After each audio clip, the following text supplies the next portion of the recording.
if you looked up in the dictionary, like a photo next to the word and definition for evocative, it would be this album. He's singing to you and you're like, oh my God, I received the message. Whatever you want, you can have. His work was a living time capsule to where he had been. I mean, has anyone ever looked better in a pair of Levi's? I don't think so. Oh, yes. Take my tiny hand right into there. Just total hard on for George Michael.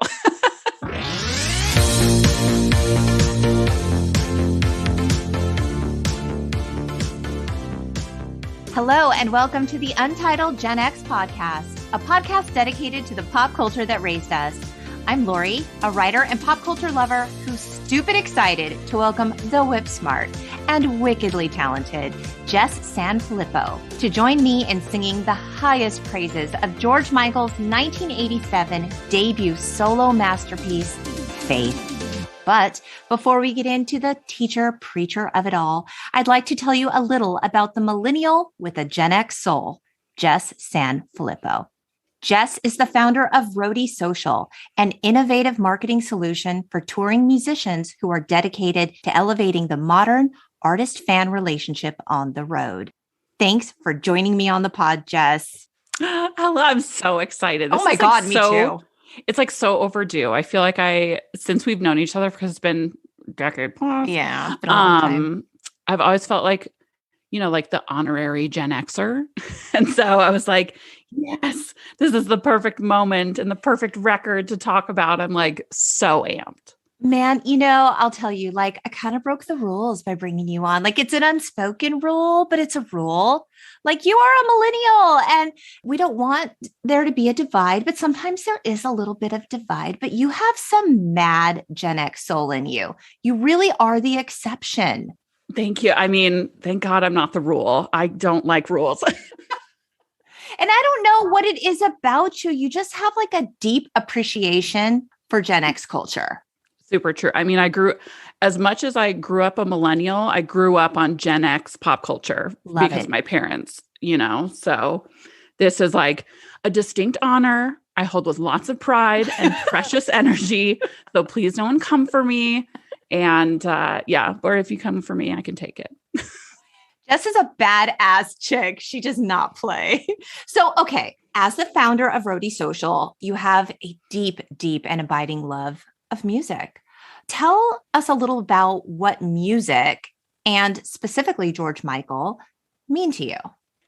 Music is super, super powerful. To me, I think it's the soundtrack to films just as much as it's like the soundtrack to your life. Yes. Every different phase, every season of life, you have different songs or, full records that you attach yourself to or those experiences to. And so music in the landscape of pop culture is like the one thing that you can get lost in and get found in at the same time. Oh, yes. I love that. Right? It's like, yes. It's one of the most out of body experiences. And, again, because I'm a millennial, I was one when a whole 1 years when George Michael's Faith record came out. So it wasn't until, I remember my first exposure to it. Mm-hmm. I was maybe 7 or 8. And I was up late at night watching MTV, back when MTV played music videos 24 hours, not the Rob Dyrdek show. And I remember seeing so it was early 90s, right? So a few years after it had come out, that was their throwback hour. I'm not winning any Gen X points. They were the classics. And I'm well, that's okay. Cool in the Gang shirt classic, but George Michael, maybe not quite classic yet. But I remember I was 7 or 8 and seeing the Faith music video playing. And I was whoa, obviously not with this vocabulary. I was 7 or 8, but in retrospect, I go, whoa, that human is fascinating to me. And so that was my first, foray into it. And then I remember going to FYE and buying at the mall and buying the Faith album. And it was it was a CD. It wasn't a vinyl, or a cassette, but it was the CD. And I was just this is I'm playing this It's really cool that even from a young age, though, you were drawn to how magnetic George Michael was in that video. I mean, the voice, the imagery of the video, it's all super powerful. And he just had the thing. Right. I mean, there really isn't words to it, right? It's like a thing. It's like it's indescribable, but it's totally identifiable. You see it when someone has the thing. Right. And he had it. He had it. Yeah. I mean, we all know George Michael was the better known half of Wham. And I did an episode way back in season 1 about Last Christmas, which was really fun. And of course, Wham was hugely successful, but by 86, he was just ready to move on. And so he began working on the solo project that would become Faith, that was released in 1987. And he said, I absolutely wanted to be in the same stratosphere as Jackson and Prince. Definitely. Yep. I'd gone from a couple of years before being perfectly happy, like being, on the top of all the pop chart, and he said, and I began thinking, I can do what Michael Jackson can do. I mean, he'd just done Thriller, for fuck's sake. And he said, I wouldn't have the guts to do it now. I wanted to be in that vein, but mostly I wanted to make music as good as theirs. And I would argue that he did. Yeah. Oh, I would agree. I mean, we don't have to argue. Let's hold hands and kiss on this one. I mean, it's crazy to me because if we hop in the time machine a little bit, like he was first in Wham when he was 18, right? Like by any measure of modern day, you're like, oh, that's like a boy band. Right. Yeah. By all definitions, Wham really was a 2-man boy band. It was. It appealed to teeny boppers. And, I've read tons and tons of interviews with George, and he's famously like, I was over it. I was over the teeny bopper thing. Didn't want to be a teen idol. I wanted to, make records like Prince and Michael Jackson. And then I think that Faith, the album, I mean, we'll get into the single itself, but like the album as a whole completely lives up to that statement he had. Yeah. And, he and Andrew Ridgeley of Wham, they had both agreed that, look, we're going to keep doing this as long as it's fun. And as long as it's fun for both of us. And I don't know that Andrew Ridgeley was necessarily ready for, the Wham wave to end, but George just wasn't satisfied anymore. And he was ready to move on. And there wasn't ill feelings or animosity. And Andrew Ridgeley always celebrated George Michael's success. And they really had a beautiful friendship. And, it wasn't a salacious or crazy ending. It just, look, I want you to be happy. And if this is what it takes. And truly, this album is such cause for celebration. George Michael is an incredible vocalist, of course, but he also wrote and produced every single song on this album. There was only one song that he had a co-writer for. I mean, this is all him. And he also played a lot of the instruments on the album. Yes. I thought that is probably one of the coolest things about this album is that he was like, I'm going to try to play everything. Like really, having an amicable disbandment, I guess, whatever, we're going to make up words from Wham. And then being like, I really like committing so fully to, I want to create this music. I want to have my finger in every pie, right. Or Korg or whatever, every synth that I'm using, my finger is going to be in it. And I think that was like really cool. And I also loved just talking about like the sound of the album. There are some artists and musicians that really kind of are synthetic sound versus practical, like instrumental. Yes. And he was just like, there's no line. They all work well together. And this album, track to track to track, is just like, yep. You're right. You're George Michael. You're brilliant. You're right. So you're right. And what I found interesting too is when you look at the track list, I mean, I wouldn't necessarily look at all of these songs and think this was super cohesive in terms of telling a story. You know how a lot of albums do that?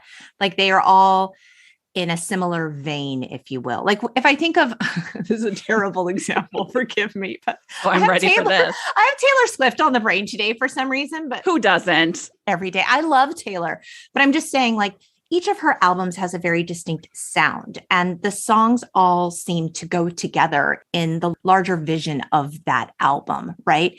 This, you've got something like Kissing a Fool, which is that super jazzy, beautiful melodic song to like Monkey. And it's like Kissing a Fool's right after Monkey on the track list. And you're like, what is this? Many of these things are not like the other, but yet it's such an interesting album in that there's not a bad song on it.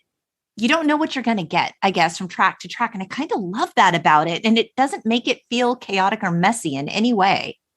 Totally agree. I mean, this is a cover to cover record. Like I don't ever skip a song when I listen to this album. I know. And that's so rare. It's super rare.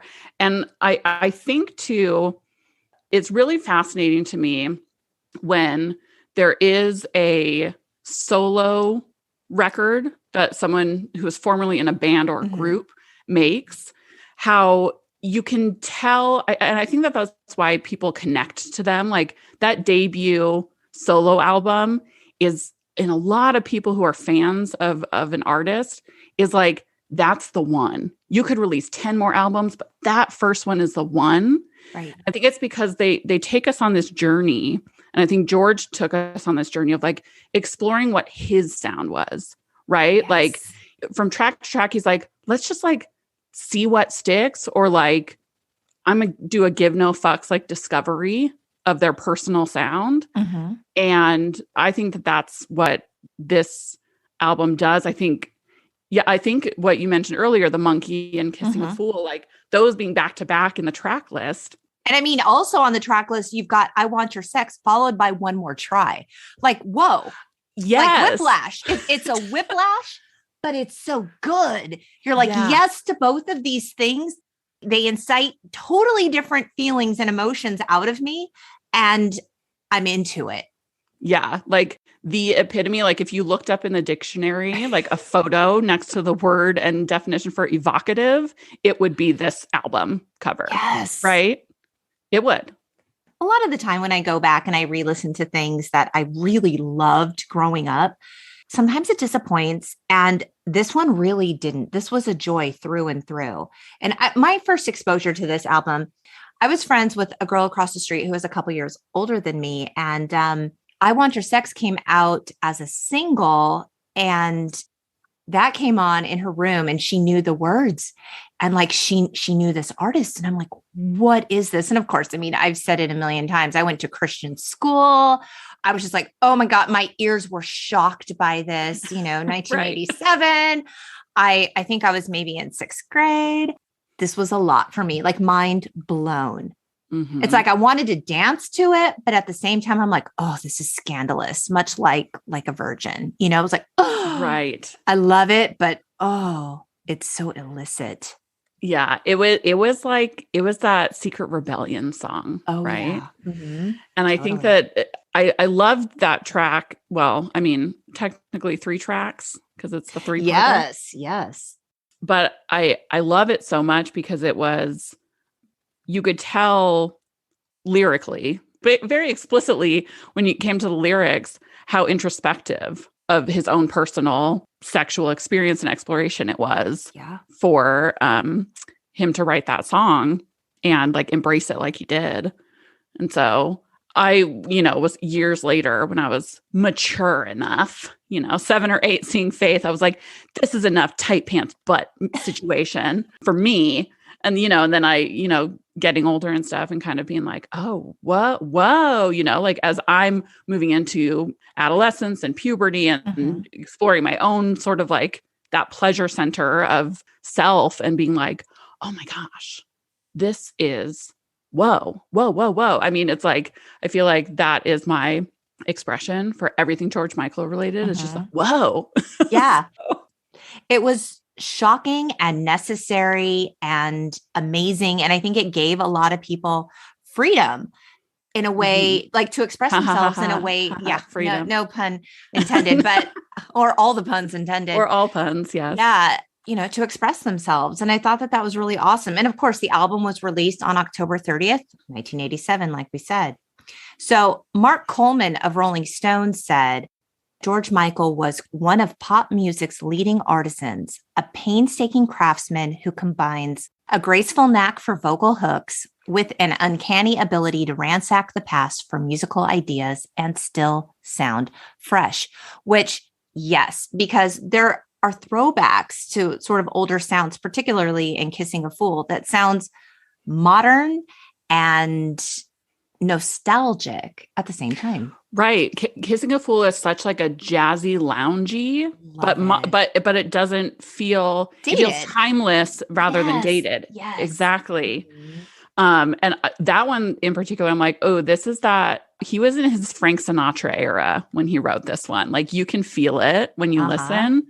The piano is like just so sensual and sultry. Yes. If, that could be sensual and sultry, which it can. George Michael, so yes. He proved it. He did. He done proved us. Do you have a favorite song on the album? This is a tricky one. I think my favorite on the album is the title track. Okay. It's because of the layers. So. All right. Well, then let's jump into the singles. Let's start with Faith. George said he wanted the vocals to be, quote, dry and in your face. And the music video was directed by Andy Morahan. And this dude, Andy Morahan, directed a lot of the videos for this album. But he's directed stuff for like Pet Shop Boys, Aha, AC/DC, Ozzy Osbourne, and like everybody in between. He's the man. Mm-hmm. And of course, the video opens on a Wurlitzer jukebox to I Want Your Sex, which is mildly confusing for a moment. I'm like, wait, which video am I watching again? And apparently when the song Faith begins, when it transitions from I Want Your Sex to the song Faith, it's the chorus of a Wham song called Freedom. Yeah. Yeah. I was like, oh, crossover and then a crossover. I love it. That's being played on the church organ. It's like the coolest thing. I'm super like, just by design, I'm like, where's the Easter egg? Where can we put an Easter egg? Where can we do a callback? Where can we do a through line, And so, especially when I listen to music, I'm like, what is like a lyrical continuity or like a melody continuity? And so that was one of the coolest things when I was like, oh yeah, like the I Want Your Sex playing on the jukebox, fading out, the like sort of cathedral organ treatment to Wham's Freedom. You must love George Michael's Freedom 90 with all the Easter egg throwbacks to Faith with the leather jacket on fire. And isn't there like a jukebox? Am I making that up in my memory? I've only seen that video 10 million times because I love it. Yeah, there's all these little like relics of his iconic career that are like kind of destroyed in that video, which is super cool. So cool. Yeah, that's what I've loved so much about his, obviously I loved his Wham stuff, as I got older and listened to it. Because again, when Faith came out. But, I think that's been a really cool thing to follow through his career is all of those little like nuggets of time capsule that he was just like, his work was a living time capsule to where he had been and how he got to where he was at that point in his career. And so just total hard on for George Michael. Those nuggets are really like nods to the fans. It's saying, this is a part of me. This is something you all identify with. This is something that's meaningful to you. And I haven't forgotten about it. It's still part of me. But yet maybe by Freedom 90, the explosions and the fire of it all is, and I'm moving on in this way. Like I see it. And I'm also evolving into this other sound or space. Yeah. Like acknowledging and appreciating. Yeah. Because George was really kind of like famous for hating being famous. He didn't like the idolatry of like his career. He loved the fans. He loved obviously the art that he was creating, but he was like, I could do without the big, like, the crazy press tours and like all the lack of privacy. Stuff. Right. Yeah. He was a very personal person. And that clearly translates to his work and why people connected to his work because they saw themselves in it. But so many interviews where he's like, if I wasn't at a celebrity level, like that would be cool with me. I'd be super, George never said this, but I'd be super chill with that. Right. But yeah, I think Freedom 90 was like an homage to like saying, I see you. I appreciate you. You got me to where I am. You've given me the ability to create art as a lifestyle, but now I'm kind of like growing up. Right. And so it's like, I know you grew up with me and now I'm growing into this thing. I love when artists do like the Easter egg things like that or throwbacks because it gives people who have been there the whole time something like special, and it gives someone new like just something new. Like that's new to someone who comes in at that point in the career. Yeah. But it's reminiscent for anyone who's been there. Yeah. And I think it was also perhaps maybe his way of saying the business behind all of this is bullshit. Yes. Yeah. So in this video, there's a lot of like, scruffy beard and a lot of booty action. And I mean, has anyone ever looked better in a pair of Levi's? I don't think so. No. I mean, he's the boss tried, but George, I'm sorry, Brucey, but that black leather jacket that says Rocker's Revenge on the back of it, and the Ray-Ban aviators and the signature dangle cross earring. I mean, iconic. All the hip shaking, very, very Elvis-esque. Very much so. Yes. And I think that what I loved about the styling, like it was a big production. It was him. That's enough style right there. That's all we need, really. Do we need anything else? But it was such a redefinition of like masculinity.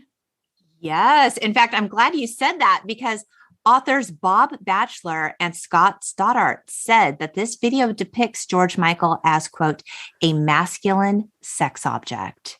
Which he was. And I appreciate that because, we see some sexy lady legs in this video. It's all good, but like it's mostly him. He gave something for us all to appreciate and look at. I think we all like looking at him. Yeah, I have no complaints. The complaint box has 0 comments from me. Say that. So on YouTube, the video has been viewed over 36 million times. And I was looking at the comments and someone said 2 words, shadow beard. That beard. Very few people with facial hair in history can pull off that modest scruff like George Michael could. Oh, yeah. Nobody does it better. Yeah. No. And I will say, too, that 35 million of those views was me of that video. So just takes credit. Just so you know. Just on a constant loop in the background. Yes. Yeah, never not playing. That's my theory for this video. So Faith sat at the #1 position on the Billboard Hot 100 charts for 4 weeks.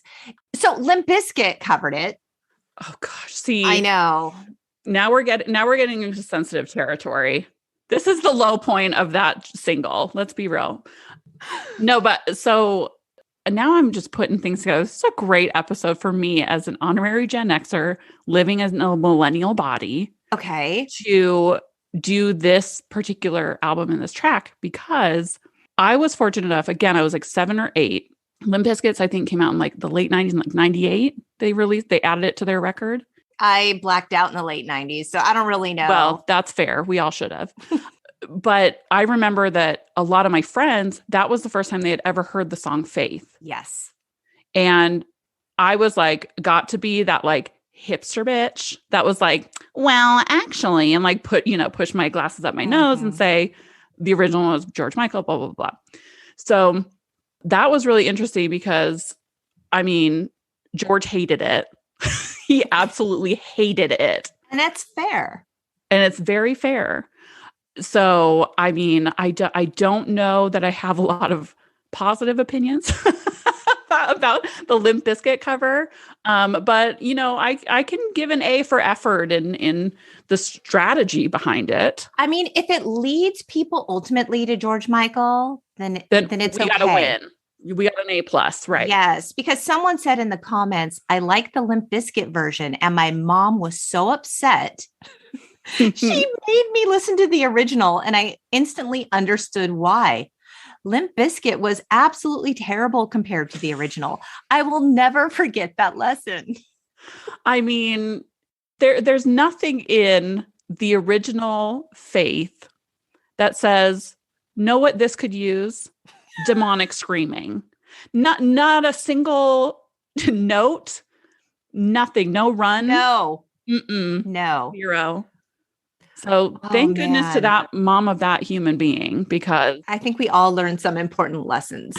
Very much so. Okay, let's move on to father figure. Oh, yes. Take my tiny hand right into there. Okay, so George said, the initial concept was totally different from the way the song turned out.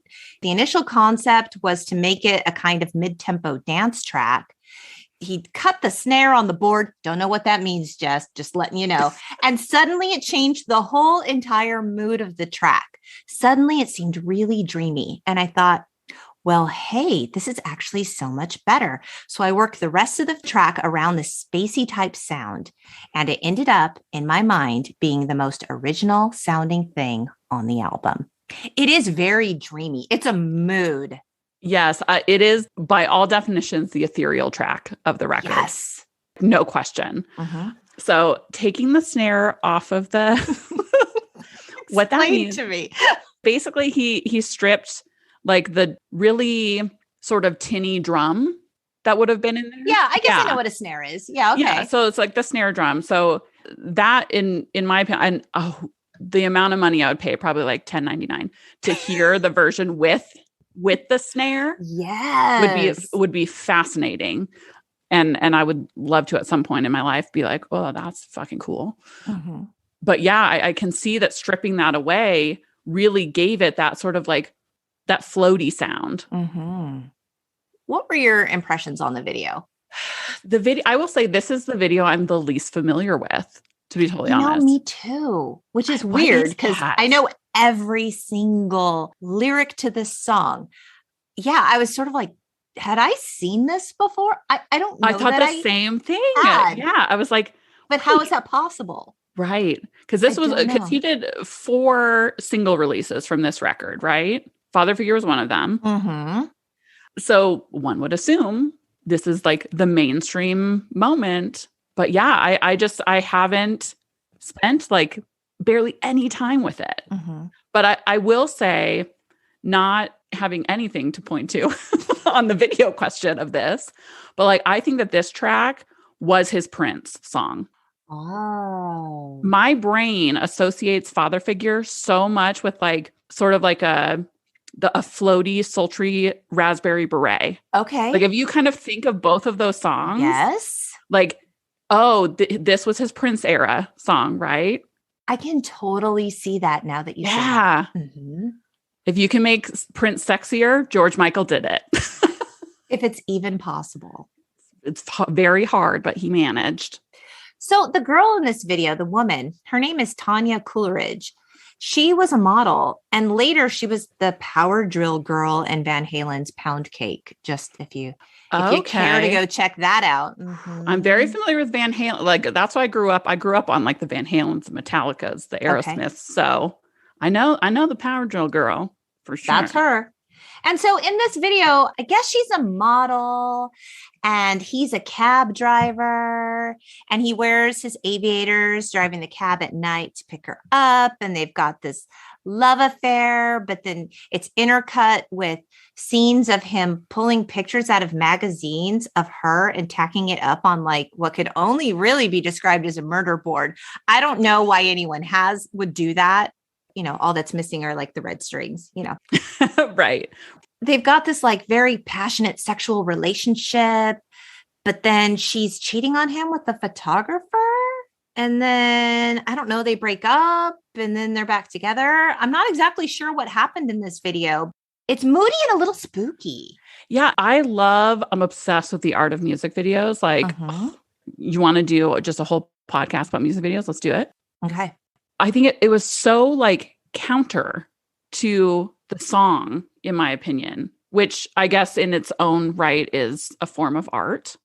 But I feel like that story, with the model and that one, let's also don't drive at night with your aviators. That's hazardous. It's very dangerous. Public service announcement. Yes. And this is your PSA. Do you know where your children are? The more you know. Yeah. Like it didn't hit the moment of the song. I agree, because if you think about what the lyrics are saying, it's essentially saying, I will be all the things you need in life, always. Mm-hmm. I will be there no matter what. Every need you have, I will be there to fulfill, which is actually a really, I guess it's a lovely sentiment. Depending on expression. Mm-hmm. Yes. Mm-hmm. Depending on how we bring that to life. Yes. Yeah, it feels like it could be a little love bomby. I don't know. Maybe there's some red flag behavior going on in this. Yeah, we've learned what gaslighting means at this point. Yeah, we have. So, I mean, there are questions, but in the spirit of George Michael and all that is good and wonderful about this song, it was kind of bizarre. I didn't really get it, because I'm like, well, then what are you saying? Like, you guys break up at some point. She slaps you at some point. Right. Yeah. It's interesting because I feel like there's a story arc here that could be, despite being an offering that you could be everything for someone, that could just not be enough, if we kind of look at it through that lens, with like her messing around with the photographer. How dare she? On George Michael. On George Michael. Who cheats on George Michael? Who do you think you are? God, Tanya Coleridge. Is that her name? Yes. Yeah, Tanya. The Tanyas of history. We got to get them in line. That sounds like another podcast episode. Then we go from this to ice skating. Meet us next week.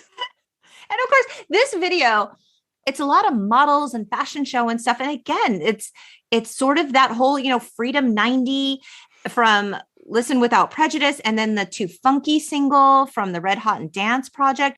So George must have had a real fascination with modeling industry. In and of himself, I mean, he was a fashion icon. Oh, yes. With Faith, the Faith music video, kind of redefining that like hybrid of masculinity. A lot of the bands in the mid 80s were like butt rock bands, right? They're like super machismo, long hair bands, like, all that sort of thing. And here he comes like wearing the iconic white t-shirt and Levi's, but like he has a cross earring in one ear. What? Yes. How mysterious, how interesting, how new, how innovative. And so I think that he really had some sort of fascination with fashion and high fashion at that, not just like, oh, here's the latest fast fashion, but it's like high fashion and that supermodel and, really like print, luxe, expressive fashion he seemed to gravitate through. Which really just rose to the highest popularity in the 90s with the supermodels. And I was all about that in high school. Oh my God. I mean, those were our idols. Those were our influencers, right? We were like, absolutely. Oh yes. Yeah. It's so true. And despite how weird the video is, it won Best Direction of a Video at the 1988 MTV Video Music Awards. So, that's true. It did. Someone said in the YouTube comments, I don't want to sound like a boomer, but growing up listening to this will make you better. Yeah, I agree. And over 85 million views agrees as well. So yeah, I will say I am 8 of those views, not the 35 million from the Faith video. But I agree with that YouTube commenter. I mean, it's a track to really pay attention to lyrically. I think it makes a lot of statements, about love and commitment. I think it was intended to be about devotion, but now that we know what we know. Right. It's like we take it with a little grain of salt. Yep. But we still find the sugar, Yeah, we do. So let's move on to I Want Your Sex. Oh, this video. Drawing me with lipstick every day. Can I just say that? Yep. Just do it. Explore monogamy. This was the Nike of music videos. This was the Just Do It of music videos. Yeah, it was. You had mentioned that the song had the 3 parts. Rhythm 1 is called Lust. Rhythm 2 is called Brass in Love. And rhythm 3 is called A Last Request. And each one of these has a little different vibe and sound. It's kind of cool. Mm-hmm. I think it really tells the story, right? Like this was his saga, if you will, like this 3-parter. And I also just think it is so bold and brandishing that he chose this song to be his first ever from the record. Because I mean, he had 3 singles before he released his album, but the first single from this record to be I Want Your Sex. Hello. Yeah. We're making statements. We like it. Man, the song was banned by a lot of radio stations in the US. Casey Kasem wouldn't even say sex. Yes, I'm so glad you said that. Yeah, he would just call this the new single by George Michael. Right. Wouldn't say the title of the song. Oh, Casey, you prudish. No, I'm just kidding. Man. R.I.P. Yeah, I mean, I think what a bold way to break out, be like, hey, I'm breaking out. I've had these experiences. And I think I love that what did he write? Monogamy. Explore monogamy. So this is coming out middle of the 80s. This is the 70s. We're all free love, right? We're just doing each other all the time. We're going to parties with fishbowls. We're having a great time. And then we really start to see the early 80s. We see the AIDS epidemic. Yeah.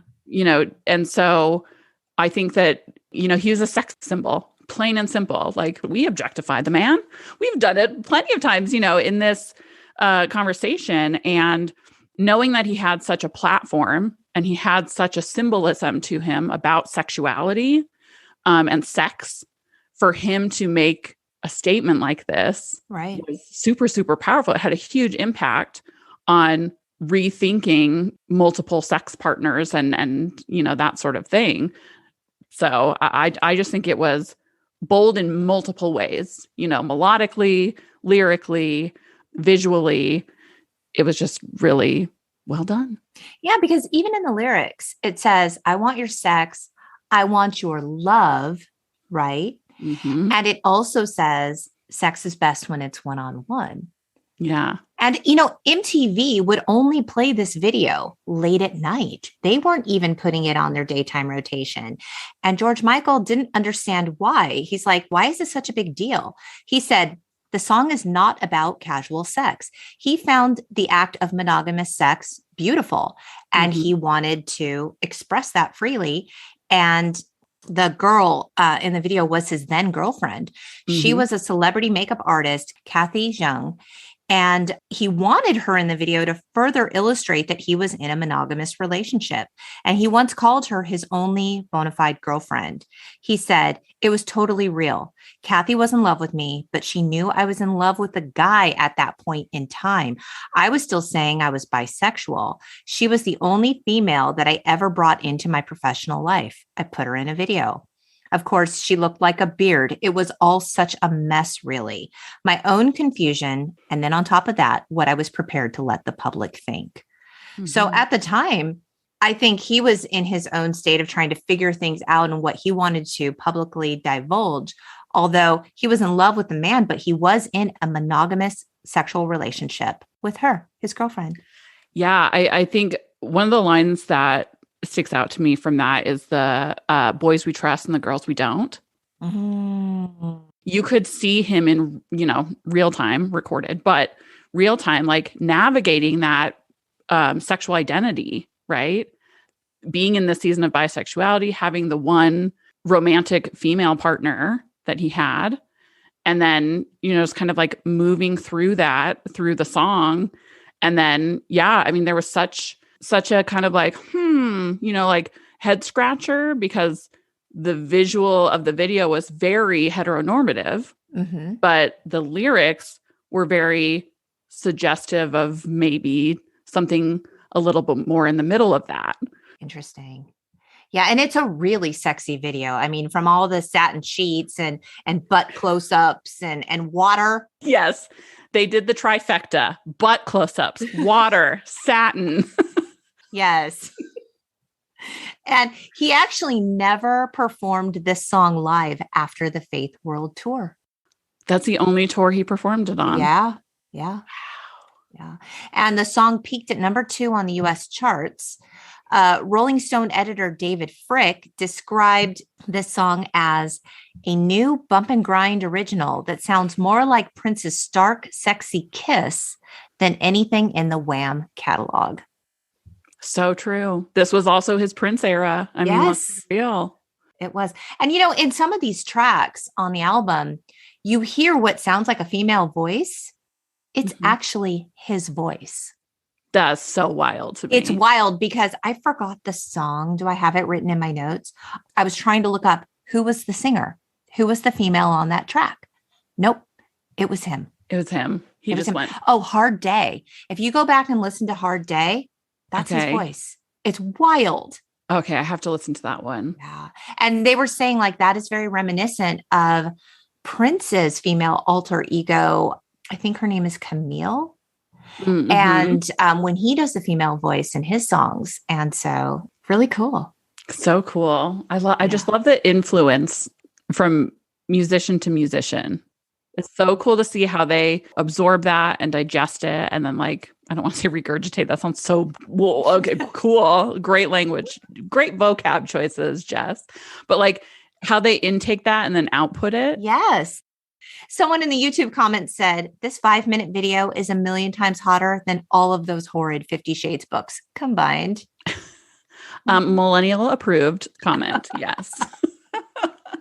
I want to talk about Kissing a Fool. We talked about it a little bit, but George Michael wrote this song on his way to Japan for Wham's 1984 tour. So this song had been in the canon for a while. He had been working on it. And he said, it's about a relationship I had with someone who couldn't handle the situation because of who I was, George Michael. At the time, it did surprise me. First, I hadn't realized how much I'd achieved. And secondly, I hadn't realized it could have its limitations. I write it in that swing style because I think that period of music had a feeling of resignation. It's very much a late night giving up feeling. Oh, lots of things, but first two things. One, I want to know who this was. I know. I do too. Because what a dichotomy, right? And then two, absolutely Kissing a Fool is your nightcap song. Yeah. You pour a little highball of brandy. Ooh, brandy. Yeah, we're going brandy. You get your pipe. You put your robe on. It's getting smoky up in this joint. Yeah. You turn that fire on and it's just like, that is Kissing a Fool. Mm-hmm. There is ambiance in how he composed that song. Yeah. And the delivery is so smooth. It is. I don't know why I whispered ASMR style, but I feel like for effect. The moment called for that, you know. I felt it. Thank you. Yeah, it goes down so smooth. Someone said in the YouTube comments, his voice is a whisper of love straight to my heart. I was like, girl, same. Same dot squared here. Yes. It's a good one. Michael Bublé covered this on his self-titled album, apparently. Oh, I did not know this. Mm-hmm. I will have to look that up. The boobs. Yeah. Of course, that's a ballad. Let's talk about One More Try. Yes. Oh, this is a powerful one. This song was written and recorded in 8 hours, start to finish. Boom, done, mic drop. Here's the thing. When you get it, right? I mean, I guess, because all the stars aligned. Yeah. And also, what a contrast to a song that he started in 84 and worked, for 3-4 years before it made it to a record. And then he's like, one industrial revolution day's work later, I have a song, Like, you're proud of yourself about what you accomplished today, Jess? Like, I did not write my One More Try today. No. I looked at 1,500 memes, and this man wrote a masterpiece in the same period of time. I mean, what are we doing with our lives? Man, I don't know. I ask myself that every single day. I know. Let's not get too existential here. Let's stick with George. Let's come back to center. He was a genius. And I think sometimes you look at the sex symbol of it all and you maybe forget a little bit that he was as talented as he was. He was more than just a pretty face and a pretty voice. He had the musical ability. He was a composer. Incredible. More than just a visual specimen. Yes. Right. The video is really simple. It was directed by filmmaker Tony Scott, who directed Top Gun and Days of Thunder and True Romance. A move over Maverick. We've got a music video to make here, right? And I was like, wow, each one of those movies has a lot like visually happening. And yet this video is just this like simple, moody video with like a lonely, sad Michael, like pushing himself up against a wall a lot of times. I mean, Tony needed a break. Let's be real. He's like, can we just please just press yourself against that wall and we'll be good. You did this in 8 hours. Let's make the video in 2 and just call it a day. Say this though, and this is a common theme with George Michael in his videos, going back to the Wham days, when he looks into the camera to sing, like he fucking means it. Oh yeah. He's looking into you. Laser beam to the soul and your heart. And he means that shit. Mm-hmm. He showed up to show out and he goes straight for it. Hypnotizing. Absolutely. And it's funny because it's like, there are these beauty shots, right? Like he just looks so damn good. He's just so fine. And yet he's singing to you and you're like, oh my God, I received the message. Whatever you want, you can have. It's like an overwhelm of intensity. It is. It's like, see me and then see me, and it's like, oh my God, I do. It's sort of like looking at the sun. Like it's so intense and he's so beautiful. And you're like, oh my God, can't look away, but then can't look straight at it. But also my cornea, right? Exactly.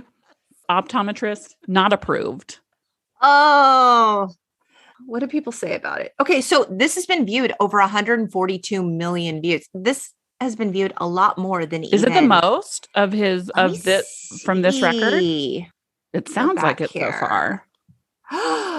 Yeah. That's interesting. That is interesting.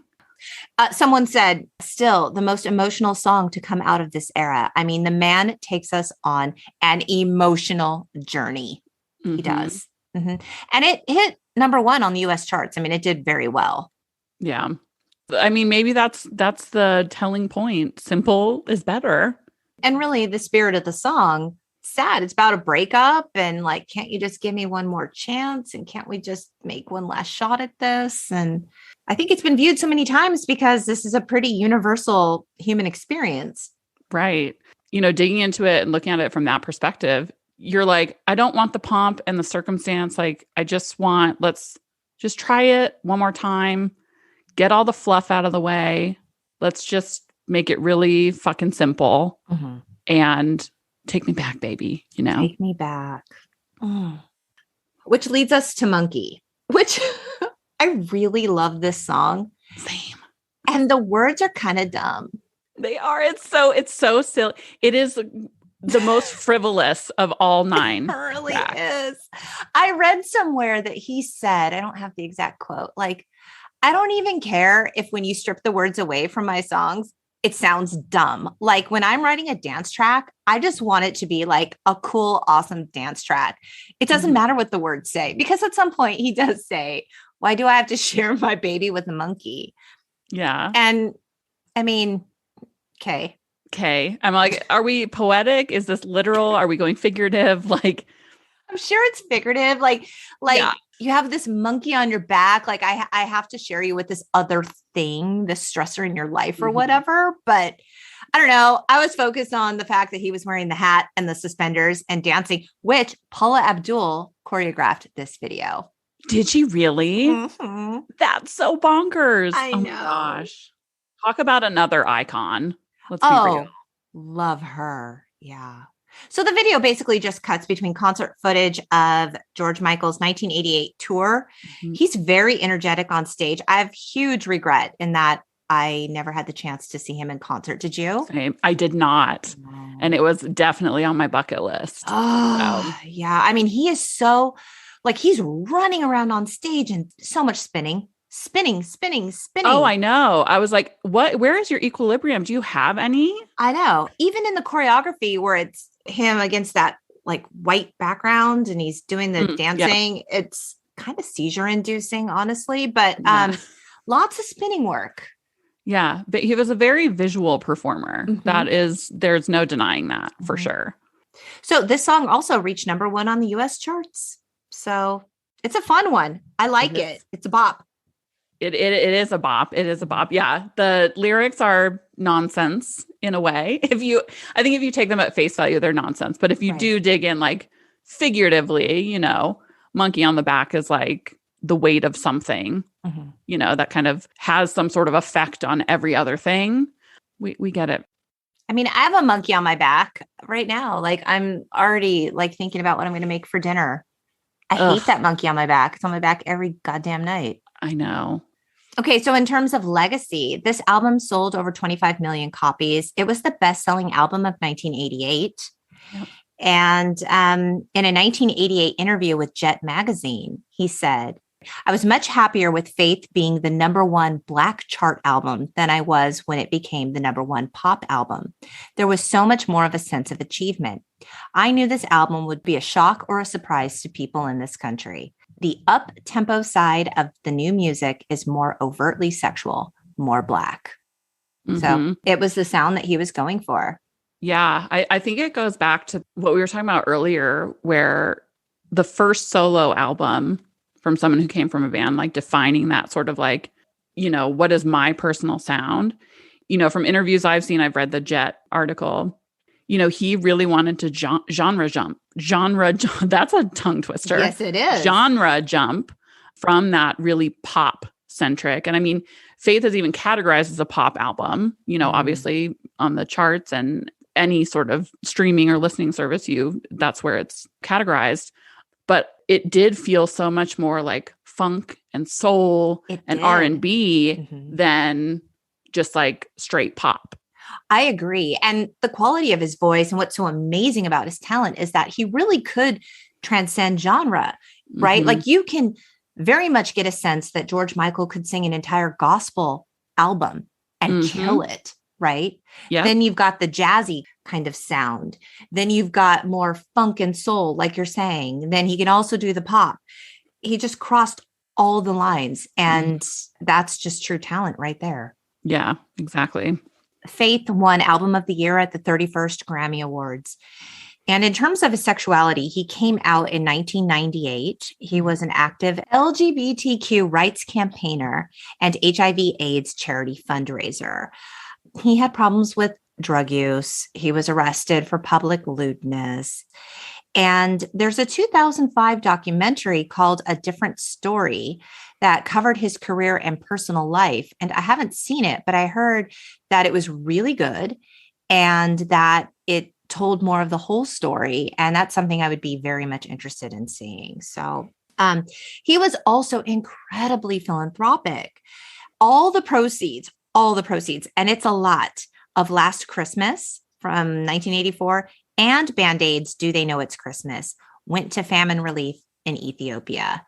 And he continued his philanthropy all throughout his life until his death.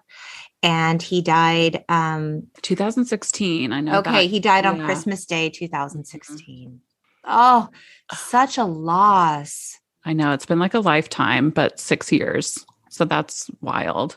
And I think that's the true like testament to the power of someone's art and expression is that 1 minute, 1 year, 6 years feels like he's been gone forever. It does. It's so wild to be like, we live in a world now without a George Michael. That is the most depressing thing. I know. You're welcome. Heard. And now we sob. Yeah. Wow. Thanks for bringing the pod way down, Jess. Appreciate it. You're welcome. I figure I wanted to balance all the corny jokes that I've made along the way, just with a nice big downer. Oh, man. I just miss him so much. And I think about him a lot. I think about him maybe more than the average person just going through my day. I'm a huge Elton John fan. And in my Elton John rotation is the duet of Don't Let the Sun Go Down on Me with George Michael. I was just going to ask about that. It's my favorite. I mean, it's just so good. And dare I say, George Michael makes that song so much better than the original. And that's a lot for me to say that because nobody loves Elton John more than me in this whole wide world. And he elevates that song to a level that it just breaks me open every single time I hear it. And I've heard it 10 billion times. And it's still amazing. that version with the duet is the version that gives me sheeting chills when I listen to it. Every time I hit play, I'm like, I just know I'm going to be chicken skin the whole time. And we're just going to deal with that later. We'll shave again in a few days from all the hair regrowth. And, but truly he had this transcendent tonal ability to take music and make it magic. He did. And, none of the runs in his voice sounded forced or try hard. Right. He was never trying to be impressive. No, he just fucking was impressive. Yes, he just was. He wasn't trying to be impressive. He just was. And I think it's such a validated statement. Like, we're saying it now, but anybody who has followed any capacity of his career or his discourse about his career as, the celebrity and stuff like that would be like, yeah, he didn't try. He just wanted to make music, and it was impressive and it was powerful and it made you think and it made you feel. And that was that. That's who George was. Oh, look at me talking about him like I'm like, and we were buddies. And well, I think that's what is so powerful about him, is that we all feel connected to him. Like, it all feels really personal. Yeah. Yeah. George Michael forever. We miss you. We love you. Big puffy hearts. From George to Jess, I want to shine a spotlight on Incredible You. You are a creative entrepreneur with a bunch of crazy successful endeavors across music, film, comedy, pop culture, consumer goods, and personal branding. The girl does it all, you guys. I mentioned at the top of the pod, you are the founder of Roadie Social. Tell me about your inspiration behind creating Roadie Social. So I actually love telling this story about where Roadie Social was born from. So my first real big girl job after I graduated high school was not the studious kid, right? Okay. I was like, I am not built for traditional schooling. So I was like, hey, I'm just going to go work and be a big girl and be a student of the world. And I think that is a better fit for me. So I immediately got into radio. So I worked in radio, worked in that until I had my son, and then was fortunate enough to stay home with my son. And so my son was about 7. He's in school finally. And I'm sitting in my apartment in LA, and I'm just tooling around on the internet, making commentary on pop culture. And I'm like, Roadie Social popped in my head. Those two words together, they just popped in, lightning in a bottle. So I did what any millennial would do. I did the full digital footprint sweep. I got the domain, I got the social handles, and I sat on them for 7 years because I didn't know what to do with it. But you just knew it was going to be a thing. You were going to have to come. Wow. I paid it mine once a year when I would get that, hey, your domain's going to renew, email, and be like, oh, yeah, I should probably think about doing something with that. And then I just didn't. So you didn't have a larger vision for what it was. It was just those 2 words. It was just the 2 words. Oh, man. That's really cool. Yeah. So I was like, all right. So it was this was my kissing a fool, right? I sat on it for 7 years. And I was like, going to do something with this at some point. Moved on, went in and did all of the consumer product goods stuff and all of the other things that were not entertainment or music related. And then it was actually last September. So September 2021, I'm on TikTok, as some of us are. One of my favorite things when I was in radio was the live show production and the live show stuff. There is nothing like standing side stage or front row against the barricade at a show. Doesn't matter who you are, there is nothing like that. So, as we know, there was a pandemic happening. I almost forgot. I know. Sorry for the reminder. But global touring for musicians completely stopped for a solid year. Yes. There was nobody touring. There was no one doing one-off shows. I mean, for health and safety, it just wasn't the vibe. So early fall, Harry Styles starts to go on tour. I'm kind of familiar with who that is. Kind of familiar. Let's be real. 2017, I had left a long-term relationship, and that was also his debut solo album release from his time in One Direction. And I was too old to be a directioner. I had a toddler at home. Like, that was just not my era. No shame. No shame. So I was like, oh, his first record I really paid attention to. And then just for like the 3-month, you just left a long relationship experience. And then just like, okay, out of sight, out of mind. Like, that was cool. That was just, again, like we were saying, like a soundtrack to the season of my life. And that season ended. And so I kind of moved on. And TikTok was inundated with fan content from his shows. He started in, I think it was early September.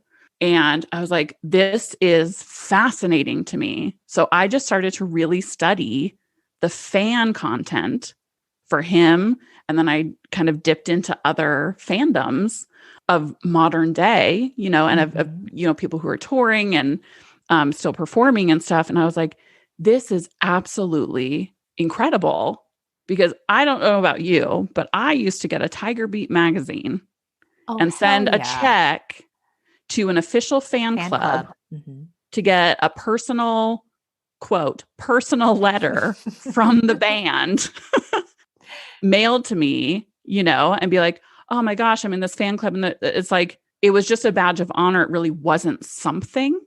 Right.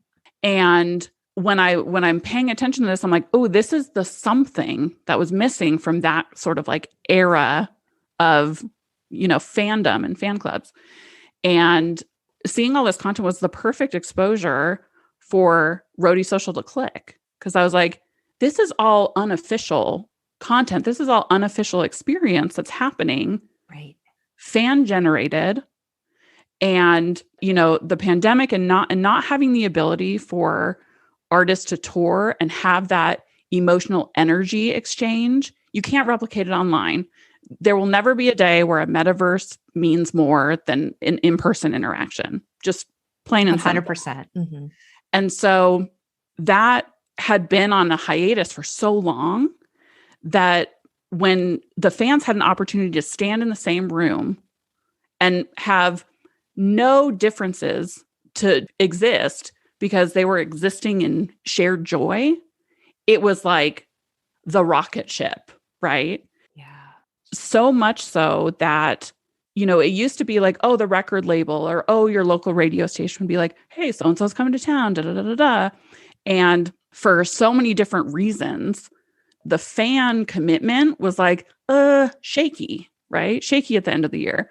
So many tours that were set for 2020 and then they got pushed off, and some of them that were originally planned for 2020 aren't happening until 2023 still, so it's like this chaotically long, like, girl, I have to tell you, my son graduated in 2020 and I bought him, because he is a super fan, I bought him as his graduation gift 4 tickets to see The Weeknd. Okay. It was kind of a smaller type venue at that time. Then it's canceled. Oh man, bummer. Okay, that sucks. Then it was rescheduled for 2021, canceled. Then it was rescheduled for 2022. And I'm like, this is the fucking worst graduation gift I could have ever given you.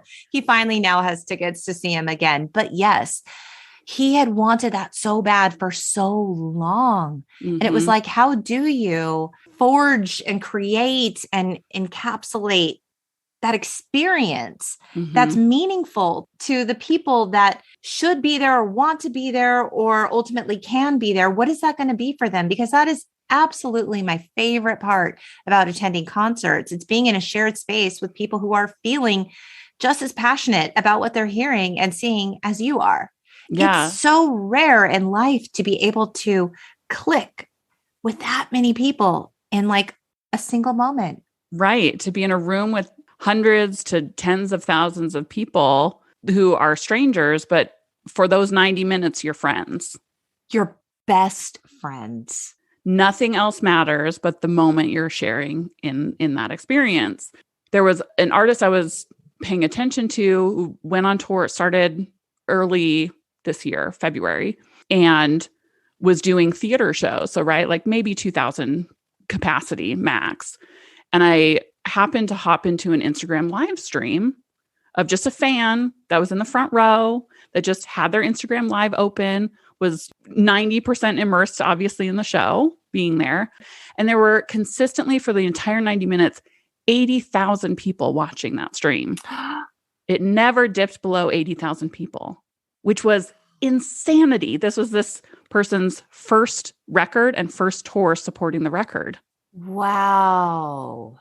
And so I was like, there is an element of nurturing between that artist and fan relationship that elevates access to that live show experience that I am not seeing anyone tap into with that at the center of it. It's one side's benefit or the other side's benefit. And so I was like, I'm going to be that bridge. That this is mutually beneficial. That's what Roadie Social, that I thought of 7 years ago in an apartment in LA, is meant to be. Wow. Because I saw on your website, it said multi-show attendance is no longer reserved for groupies only. And I love that. You also said, whether you believe it or not, these fans are already an extension of the road crew. They show up early, leave late, and grant virtual access to fans who weren't able to be there in person. Mm-hmm. And it's true. It's like they're doing it organically, and they're doing it from, just a place of passion, and they want the success.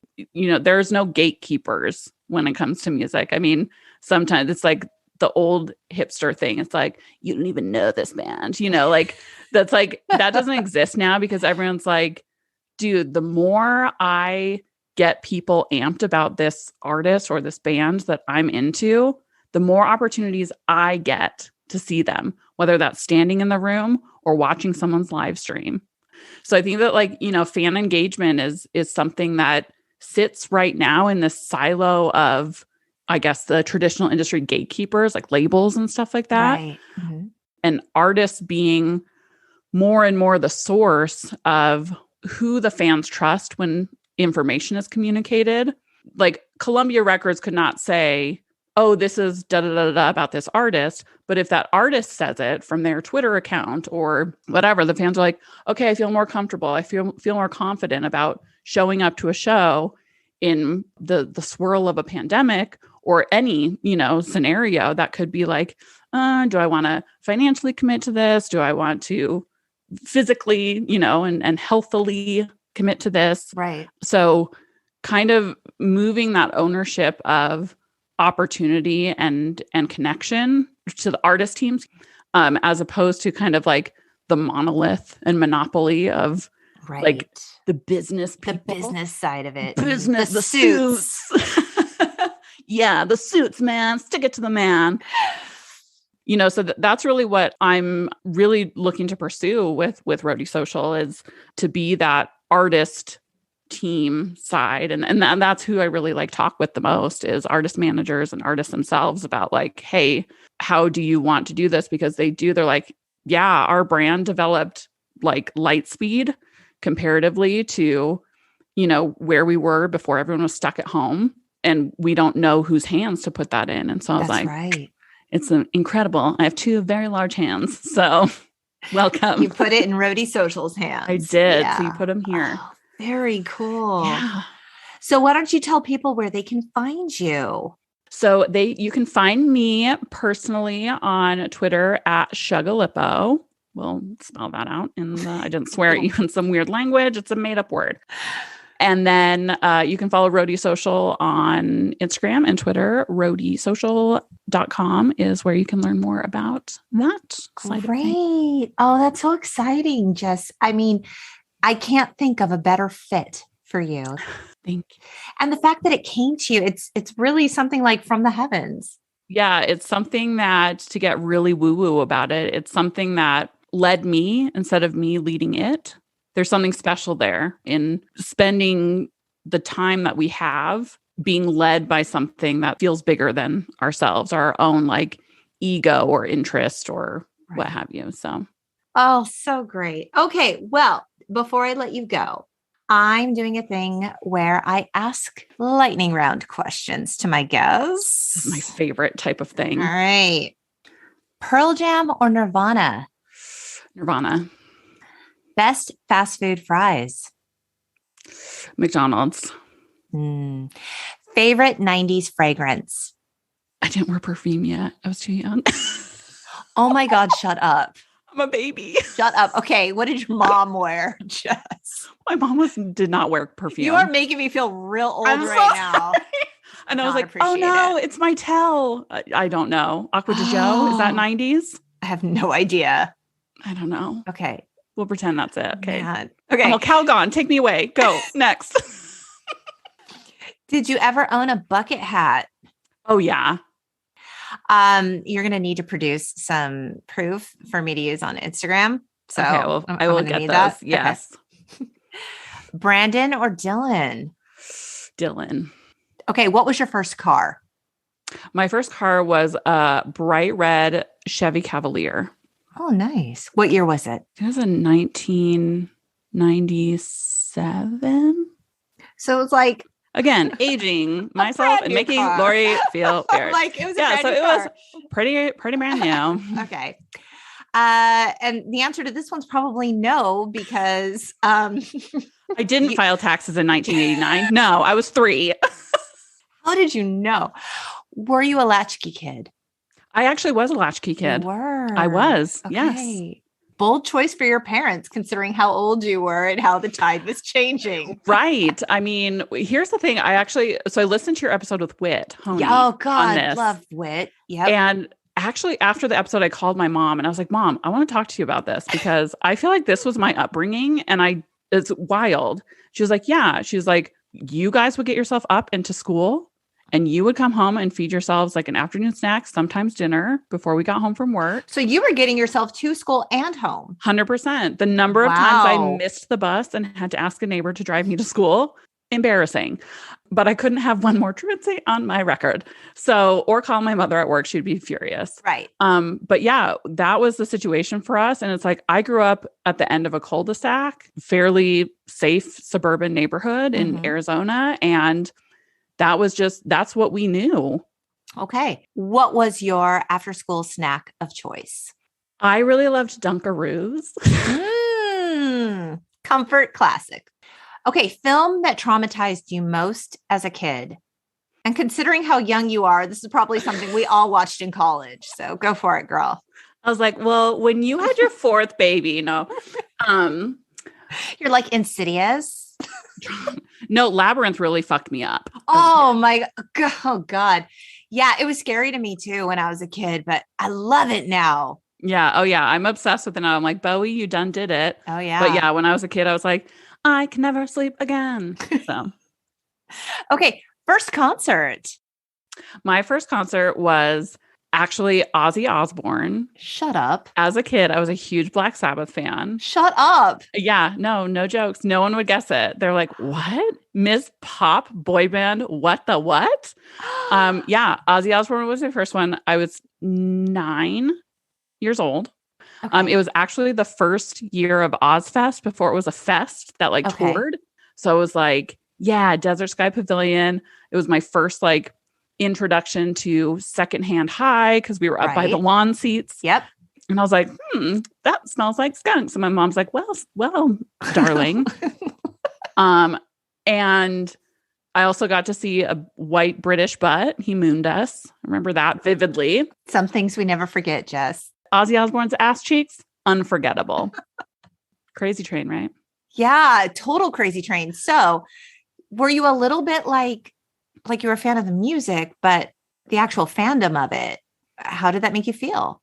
I mean, obviously there was a lot of new sensory experiences, right? The weeds. That is putting it so mildly.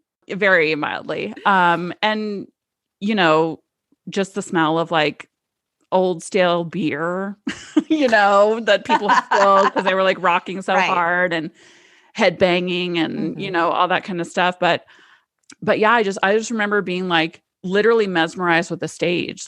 Nothing could pull my attention from what was happening on the stage. And so I was like, oh, that's cool. And I remember as I got older and I started to kind of go to, different genres of shows and stuff, I remember looking back and being like, there was a moment when I was 9 years old in an oversized radio promo t-shirt watching Ozzy Osbourne perform, where I was like, I want to get closer. I want to get closer. And it's like a real full circle sort of thing with Roadie Social. Yeah. So there was always, for me, like from the first concert I went to, always a draw to be like closer. Right.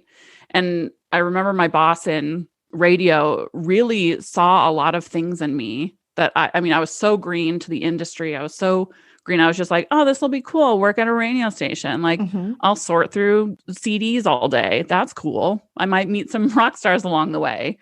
And, he saw something in me where he was like, you have something that not a lot of people in this industry have, where you treat, and he taught me really, really early on, treat these people like they're human beings and not some star or celebrity or whatever. And you will be the person that sticks out to them from their day. Because everyone is just kind of like, goo goo gaga, right? Right. And a lot of the context of how I was interacting with these musicians and artists when they would come through was in that goo goo gaga phase. I'm facilitating meet and greets and, on-air interviews. And it's very like on moments for them. And, I was fortunate with his like mentorship and guidance to create, a reputation for being the safe person that, I just feel like safe and comfortable and I can kind of just like sink into be myself, after I got into the industry and then came out of it, even when I would attend shows just as, a fan and a spectator, I would feel uncomfortable if I wasn't sitting a certain closeness to the stage to like exchange that safe energy, which sounds again super woo-woo. But that was something for me where I was like, knowing the back of the house and knowing the front of the house, it just really kind of stuck with me that I was like, there's something really special here that doesn't have to feel so pedestal and pedestrian about it. So great. Okay. So this last question is for me. We touched on it briefly. Favorite Elton John song? Favorite Elton John song? You're like, I'm not really a fan. Oh my gosh. No, I would literally jump into traffic. Elton's amazing. And I can't believe he's 75. That's wild. Oh my God. What is aging, right? I think Candle in the Wind. I know that sounds so cheesy. No, it doesn't. That song gets me every time. It's beautiful. Thank you so much, Jess, for taking the time. I've been excited about today for a really long time. Me too. I'm like, this is so exciting. Thank you for having me. I could talk about pop culture from any generation, I feel like forever. And people have to tell me to shut up or I just won't stop. Well, I knew that I could trust you with the GenX content, and that says a lot about you. Again, very honored. I hold that preciously. Thank you. And of course, listeners, thank you so much for joining us. And please remember to rate and subscribe so you never miss an episode. We have a Patreon, patreon.com/The Untitled GenX Podcast. You can find us all over the web at The Untitled GenX Podcast. And as always, we hope you keep in touch, beautiful people. Bye. Bye.